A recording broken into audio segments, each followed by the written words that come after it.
नमस्कार, ज्ञान विधि के चैनल में फिर से मैं आपका स्वागत करती हूँ। मैं मंजू शर्मा। कल हमने अध्याय पढ़ा था सामाजिक का, दूसरा अध्याय राजस्थान के संदर्भ में पढ़ा था। आज हम इसी संदर्भ में अगला अध्याय पढ़ेंगे, जो तीसरा अध्याय जल संसाधन। जल संसाधन का अर्थ था जल के हमारे पास क्या क्या साधन हैं, उनके बारे में आज हम अध्ययन करेंगे। जल संसाधन के बारे में हम आज राजस्थान की जो संदर्भ में है वो हम इसके बारे में अध्ययन करेंगे कि राजस्थान में जल के क्या क्या संसाधन हैं। राजस्थान में जल के संसाधन के प्रमुख स्रोत देखें तो देखिए राजस्थान के प्रमुख जल स्रोत कौन कौन से हैं। आप देख सकते हैं नदियां हैं,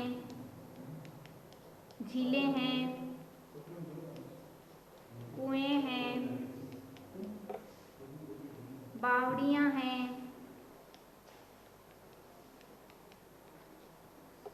ये और उन पर जो बांध भी बनाए जाते हैं नदियों पर, ये जल के प्रमुख स्रोत हैं। यानी आज हम राजस्थान के संदर्भ में बात कर रहे हैं तो राजस्थान के संदर्भ में जल के प्रमुख स्रोत नदियाँ, झीलें, उन पर जो नदियों पर बने बांध हैं, कुएं हैं, बावड़ियां हैं, वे जल के क्या प्रमुख स्रोत रहे हैं।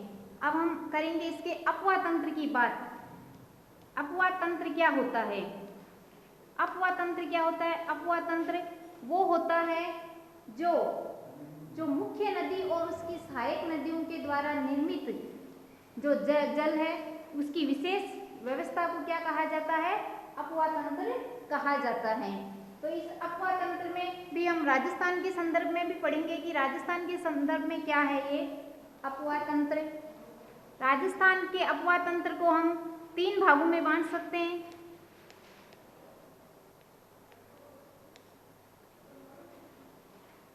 तीन भाग हैं इसके। पहला भाग है इसका बंगाल की खाड़ी का अपवाह तंत्र। बंगाल की खाड़ी का अपवाह तंत्र।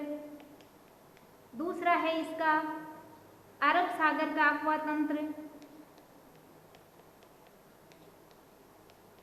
अरब सागर का अपवाह तंत्र। तीसरा है इसका आंतरिक अपवाह तंत्र। तो हम राजस्थान के अपवाह तंत्र को 3 भागों में बांट सकते हैं। बंगाल की खाड़ी का अपवाह तंत्र, अरब सागर का अपवाह तंत्र और आंतरिक अपवाह तंत्र। इन अपवाह तंत्र का अर्थ होता है, जैसे हम पहले अपवाह तंत्र की बात करें, बंगाल की खाड़ी के अपवाह तंत्र की बात करें तो बंगाल की खाड़ी का अपवाह तंत्र का मतलब है वो नदियां जो अपना जल कहाँ, वो जो मुख्य नदियां, उनकी सहायक नदियां जो अपना जल बंगाल की खाड़ी में ले जाती हैं, वो है बंगाल का अपवाह तंत्र। उदाहरण के रूप में हम नदियों की बात करें तो जैसे चंबल, बनास, बेड़च, काली सिंध,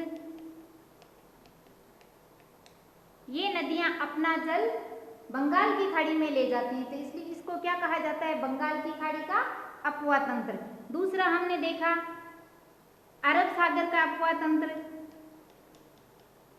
अरब सागर का अपवाह तंत्र, इसमें अरब सागर में अपवाह तंत्र का अर्थ है वो नदियां यानी जो अरावली पर्वत के दक्षिण पश्चिम में बहकर अपना जल अरब सागर में ले जाती है, इसको क्या कहा जाता है? अरब सागर का अपवाह तंत्र। उदाहरण के रूप में हम देखें तो कौन कौन सी नदियां हैं? इसमें नदियां हैं आपकी माही, साबरमती, लूनी और पश्चिमी बनास। ये नदियां अपना जल, ये नदियां अरावली पर्वत के दक्षिण पश्चिम में बहकर और अंत में अपना जल कहाँ ले जाती हैं? अरब सागर में। तो इसको क्या कहा जाता है? अरब सागर का अपवाह तंत्र। तीसरा हमारा अपवाह तंत्र था वो था आंतरिक अपवाह तंत्र। आंतरिक अपवाह तंत्र का अर्थ होता है आंतरिक अपवाह तंत्र। ऐसी नदियाँ जो अपना जल किसी समुद्र में या किसी नदियों में न ले जाकर किसी झील में ही या किसी स्थल भूमि में ही भूमिगत हो जाए, उसको क्या कहा जाता है? आंतरिक अपवाह तंत्र। उदाहरण के रूप में हम इसकी नदियां देखें तो आपके सामने आएंगी घग्गर नदी, यानी ये नदी कहीं पर भी अपना जल नहीं ले जाती है, भूमिगत होती है। कांतली नदी, मेंथा नदी, ये नदियां हैं वो अपना जल किसी भी दूसरी नदी में प्रवाहित नहीं होते। इन नदियों का जल ये सीधी भूमिगत हो जाती है, इसलिए इनको क्या कहा जाता है? आंतरिक अपवाह तंत्र या भूमिगत प्रवाह तंत्र भी इसको कहते हैं। आगे के हम इसके अपवाह तंत्र के बाद में इसकी जो राजस्थान की प्रमुख नदियां कौन कौन सी हैं इसके बारे में हम देखेंगे। कौन कौन सी प्रमुख नदियां हैं राजस्थान की? प्रमुख नदियां, जो मुख्य नदियां हैं उनके बारे में हम बात करेंगे।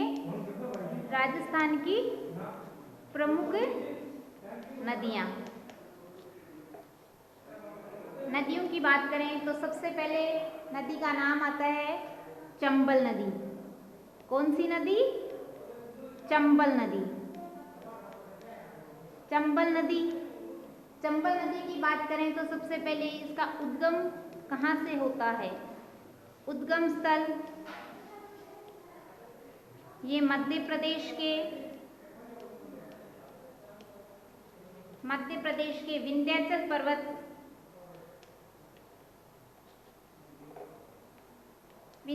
पर्वत के जनापाव की जो पहाड़ियां हैं वहां से ये उद्गम होती है। लंबाई की हम बात करें तो इसकी लंबाई है 1024 किलोमीटर। कौन कौन से हम झीलों में बहती है, झीलों की बात करें कौन कौन सी झीलों में बहती है तो राजस्थान में सबसे पहले ये मध्य प्रदेश के बाद चित्तौड़गढ़ के भैंसरोडगढ़ से ये राजस्थान में प्रवेश करती है। उसके बाद ये कोटा, बूंदी, सवाई माधोपुर,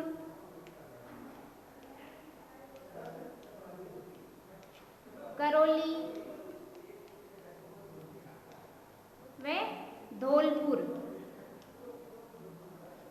आदि इन जिलों में बहती हुई उत्तर प्रदेश में यमुना नदी में मिल जाती है। इस नदी की बात करें तो चंबल नदी वर्ष भर बहने वाली एवं सबसे बड़ी नदी है, यानी वर्ष भर एक चंबल नदी ऐसी है जो वर्ष भर बहती रहती है। अगली दूसरी नदी के बारे में हम बात करें तो दूसरी नदी आएगी हमारी बनास नदी।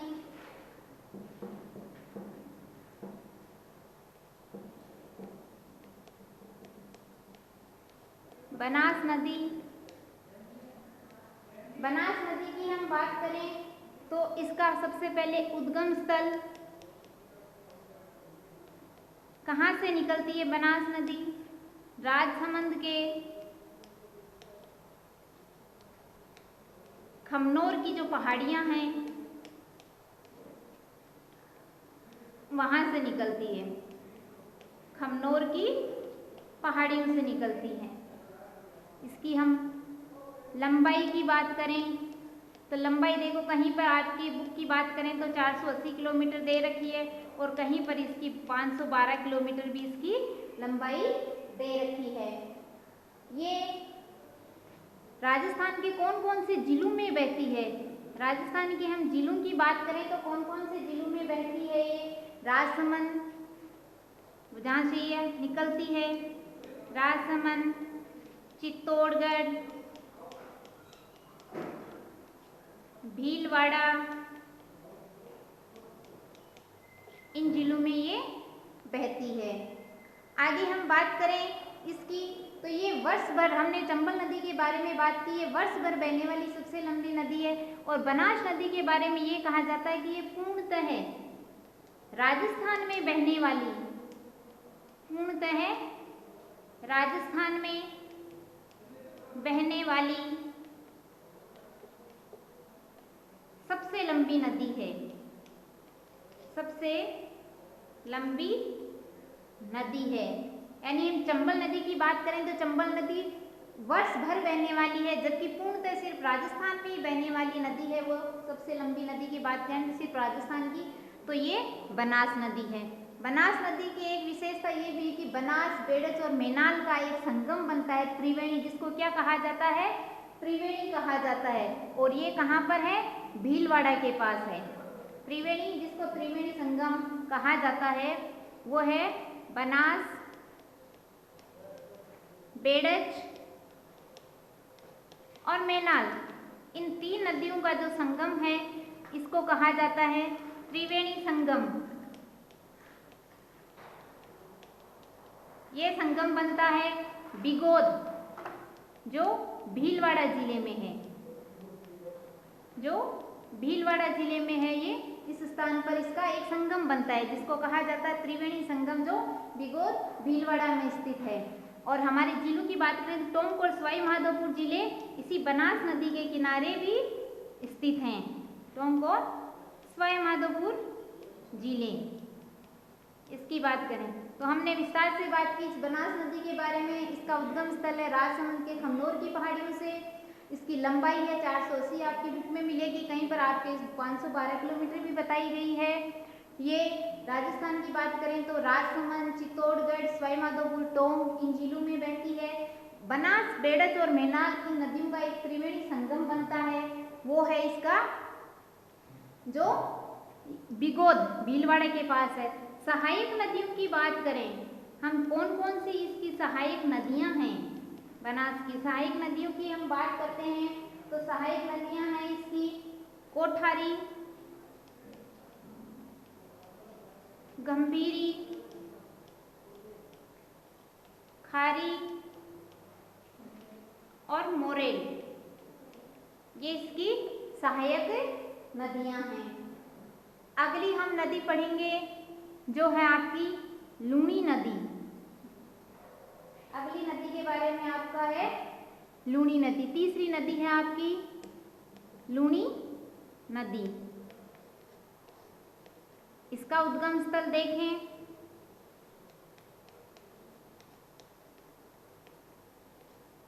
उद्गम स्थल इसका होता है अजमेर के निकट एक स्थान है, अजमेर के पास में, अजमेर के एक गोविंदगढ़ के निकट स्थान है गोविंदगढ़। इस गोविंदगढ़ के पास दो धाराएं निकलती हैं, एक का नाम है सरस्वती और दूसरे है सागरमती। इन दो धाराओं के मिलने से, ये जो दो धाराएं मिलती हैं इनसे इसका नाम क्या होता है, लूणी नदी। इन दो धाराओं से निकलती है ये लूणी नदी अजमेर के गोविंदगढ़ के निकट से।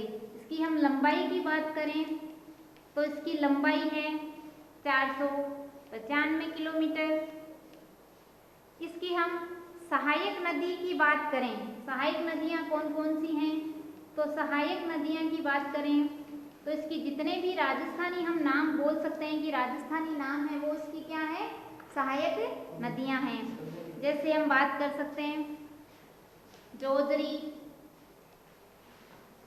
जवाई, सुकड़ी, मीठड़ी, यानी जितने भी राजस्थानी जो नाम हैं वो इस जो लूणी नदी है उसकी सहायक नदियों के नाम हैं। तो हमने पढ़ा था ये अजमेर के गोविंदगढ़ की जो दो धाराएं मिलती हैं उनसे ये लूणी नदी निकलती है। अगली नदी हम पढ़ेंगे वो नदी है आपकी माही नदी। चौथी नदी है आपकी माही नदी। माही नदी के बारे में हम पढ़ेंगे। माही नदी कहाँ निकलती है, इसके उद्गम स्थल की बात करें, उद्गम स्थल की बात करें तो माही नदी है वो भी जैसे चंबल नदी मध्य प्रदेश से निकलती है, माही नदी भी मध्य प्रदेश के अमरोरू नामक एक स्थान है वहां से निकलती है। अमरोरू नामक स्थान से ये माही नदी निकलती है। इसकी लंबाई की हम बात करें तो इसकी लंबाई मिलती है हमें 583 किलोमीटर, ये लंबी है। माही नदी की एक विशेषता ये भी है कि जैसे हम पढ़ते हैं कर्क रेखा के बारे में, आप लोगों ने पढ़ा है 7वीं क्लास में, तो कर्क रेखा जैसे ये जिस 8 राज्यों से निकलती है, तो हमारे राज्य में ये डूंगरपुर बांसवाड़ा से होकर निकलती है।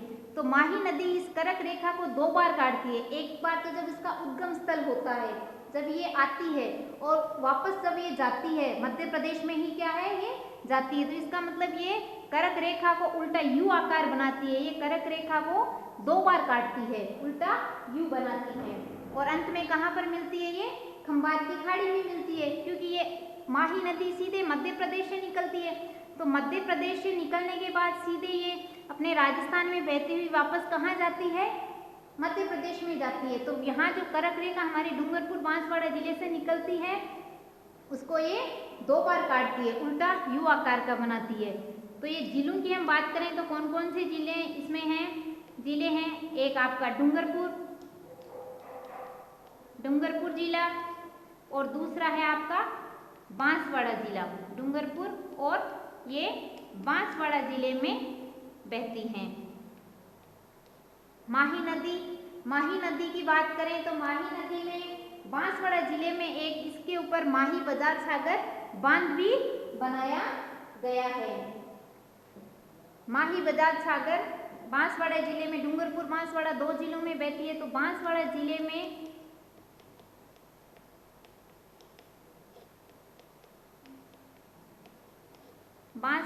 में इस पर एक बांध बनाया गया है जिसका नाम है माही बजाज सागर बांध, और ये कई बार आता है, हम आगे अध्ययन करेंगे।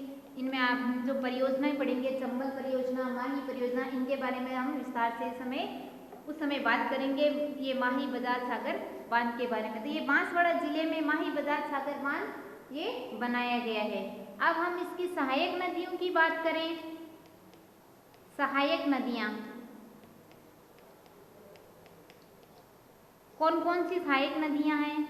इसकी सहायक नदियां सोम और जाखम। सोम और जाखम ये इसकी सहायक नदियां हैं। अगली हम इसकी दूसरी जो नदी आएगी आगे, वो नदी होगी आपकी बाणगंगा नदी। राजस्थान की एक अन्य नदी की बात करें, 5वीं नदी आपकी बाणगंगा नदी। ये बाणगंगा नदी जयपुर के बैराट की पहाड़ियों से निकलती है। इसका उद्गम स्थल की बात करें तो उद्गम स्थल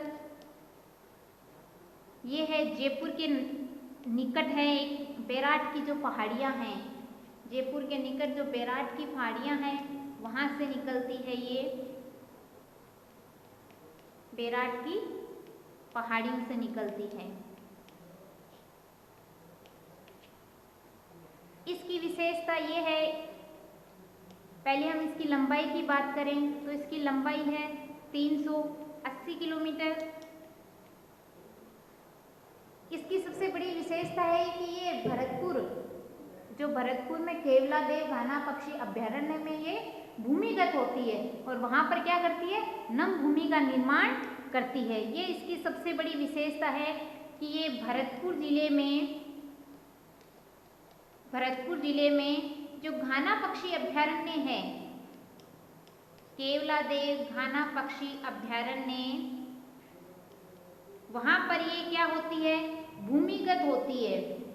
भूमिगत होकर और क्या करती है, ये नम भूमि का निर्माण करती है। नम भूमि का निर्माण ये बाणगंगा नदी करती है। तो इसका उद्गम स्थल देखें तो अजमेर के बैराट की पहाड़ियों से है। इसकी लंबाई की बात करें तो 380 किलोमीटर, और ये भरतपुर जिले में क्या होती है, भूमिगत हो जाती है, और कहाँ पर, वहाँ पर वो नम भूमि का निर्माण करती है। इसकी हम देखें, बाणगंगा को अर्जुन की गंगा भी कहा जाता है। क्यों कहा जाता है, इसके बारे में कहा जाता है कि अर्जुन ने अपने बाण से इसको प्रकट किया था, इसलिए इसके बारे में इसे कहा जाता है कि ये अर्जुन की गंगा, यानी बाणगंगा नदी को अर्जुन की गंगा भी कहा जाता है। इसको अर्जुन की गंगा भी कहा जाता है। अर्जुन की गंगा इसको इस बाणगंगा नदी को कहा जाता है। अगली हम पढ़ेंगे वो है आपकी घग्गर नदी। घग्गर नदी के बारे में देखेंगे। अगली है हमारी घग्गर नदी। घग्गर नदी के बारे में आपका विस्तार से आप जब अगली कक्षा में जाएंगे 9th क्लास में, तब आपके आएगा घग्गर नदी का प्राचीन नाम क्या था। सरस्वती नदी की ये बताया जाता है कि घग्गर नदी का प्राचीन नाम सरस्वती नदी है, जो विलुप्त है नदी, जिसका पुराणों में उल्लेख मिलता है, उसके बारे में कहा जाता है घग्गर नदी का ही प्राचीन नाम है। तो इस उद्गम स्थल की बात करें तो ये उद्गम स्थल कहाँ से निकलती है? ये हिमाचल प्रदेश से आती है। हिमाचल प्रदेश का जो हिमालय पर्वत है,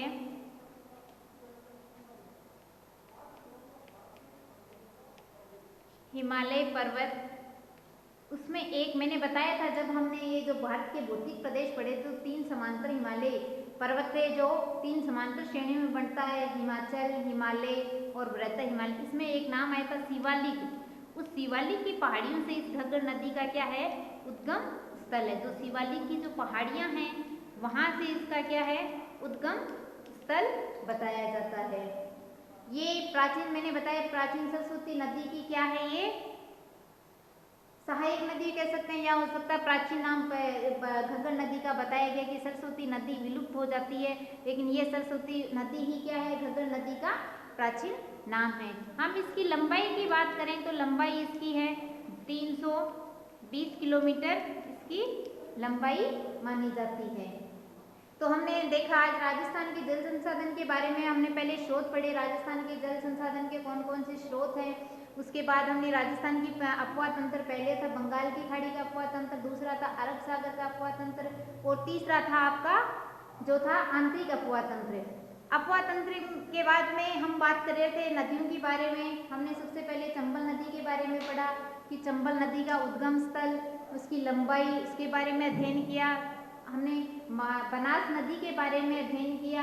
हमने जो नदी हमारी जो राजस्थानी नाम दे रखा है लूनी नदी, उसके बारे में अध्ययन किया। बाणगंगा नदी के बारे में अध्ययन किया। माही नदी के बारे में अध्ययन किया और घग्गर नदी के बारे में अध्ययन किया। बाकी जो परियोजनाएं हैं जल संसाधन के आगे जो परियोजना नहरों के बारे में अध्ययन हम कल करेंगे। नमस्कार।